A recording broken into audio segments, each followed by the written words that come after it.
കേരളം തകർന്നിരിക്കും. അക്രമവും കൊലപാതകങ്ങളും സാമ്പത്തിക തകർച്ചയും നമ്മുടെ നാടിനെ എന്താക്കി? നോക്ക്, ഇന്നലെയും കണ്ണൂരിൽ ഒരു ആത്മഹത്യ നടന്നിരിക്കുന്നു. ആത്മഹത്യ എന്ന് പറയാൻ കഴിയില്ല. ഈ SFIയുടെ ഗുണ്ടായുസം കാരണം.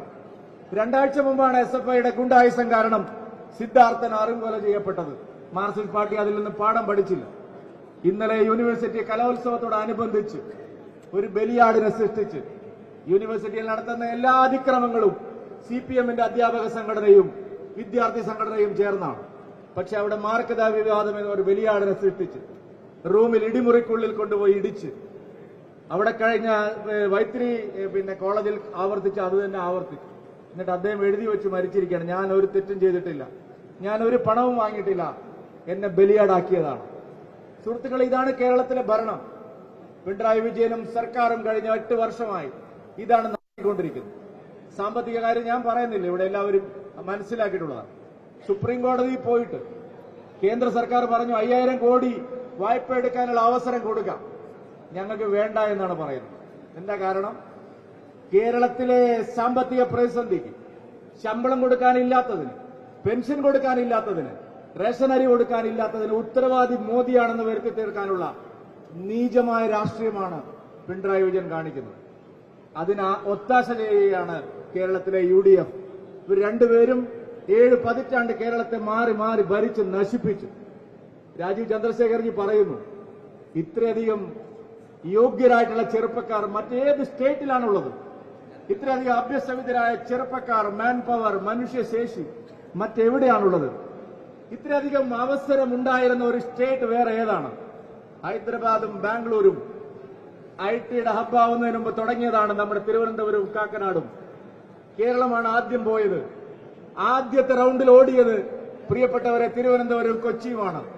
ഇന്ന് ലോകോത്തരമായിട്ടുള്ള IT ഹബ്ബായി മാറേണ്ട കേരളം എന്തുകൊണ്ട് തമസ്കരിക്കപ്പെട്ടു എന്നുള്ള ലളിതമായ ചോദ്യം ശ്രീ രാജീവ് ചന്ദ്രശേഖർജി വിദ്യാർത്ഥികളോടും അഭ്യസ്തവിദ്യരോടും ചോദിച്ചപ്പോൾ എന്താണ് അവരിൽ നിന്നുള്ള കയ്യടി പ്രതികരണം നിങ്ങൾ കണ്ടില്ലേ?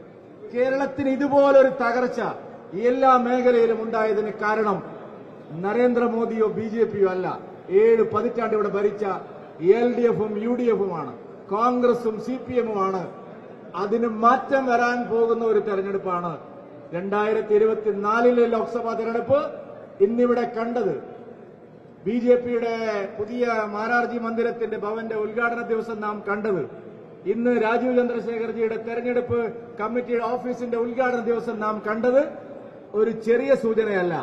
കേരളത്തിൽ ഇനി അങ്ങോട്ട് എല്ലാ ദിവസവും LDFിനോടും UDFിനോടും വിട പറഞ്ഞ് ആളുകൾ ഏക പ്രതീക്ഷയായി മോദിയിലേക്കും BJPയിലേക്കും വരികയാണ്. മോദിയുടെ ഗ്യാരണ്ടിയാണ് ഇനി കേരളം അങ്ങോട്ട് ചർച്ച ചെയ്യാൻ പോകുന്നത് എന്നുള്ള കാര്യത്തിൽ ഒരു തർക്കവും നിങ്ങൾക്ക് വേണ്ട. ഞങ്ങൾ നിർത്തിയിരിക്കുന്ന സ്ഥാനാർത്ഥികളെല്ലാം മിടുക്കന്മാരായ സ്ഥാനാർത്ഥികളാണെന്ന് എതിരാളികൾ പോലും സമ്മതിച്ചിരിക്കുന്നത്. ആദ്യമായിട്ടാണ് തെരഞ്ഞെടുപ്പിന് മുമ്പ് മുഖ്യ എതിരാളി BJP ഫീൽഡ് ചെയ്തിരിക്കുന്ന സ്ഥാനാർത്ഥികളെല്ലാം മിടുക്കന്മാരായ സ്ഥാനാർത്ഥികളാണെന്നുള്ള സമ്മതം നൽകിയിരിക്കുന്നത്. പരാജയം മണക്കുകയാണ് അവർക്ക്. ഇതാദ്യമായിട്ടാണ് ഒരു മണ്ഡലത്തിൽ BJP നിർത്തിയ സ്ഥാനാർത്ഥിക്ക് വിജയസാധ്യതയുണ്ടെന്ന് മനസ്സിലാക്കി സിറ്റിംഗ് MP അവർ മാറ്റിയിരിക്കുന്നത്. ഈ 2 ലക്ഷണങ്ങളും ചെറിയ ലക്ഷണങ്ങളല്ല. ഒന്ന്, സിറ്റിംഗ് MPയെ മാറ്റി വേറെ ആളെ കൊണ്ടുവരുന്നു. BJP ജയിക്കുമെന്നുള്ളത് തടയാൻ സാധിക്കില്ല.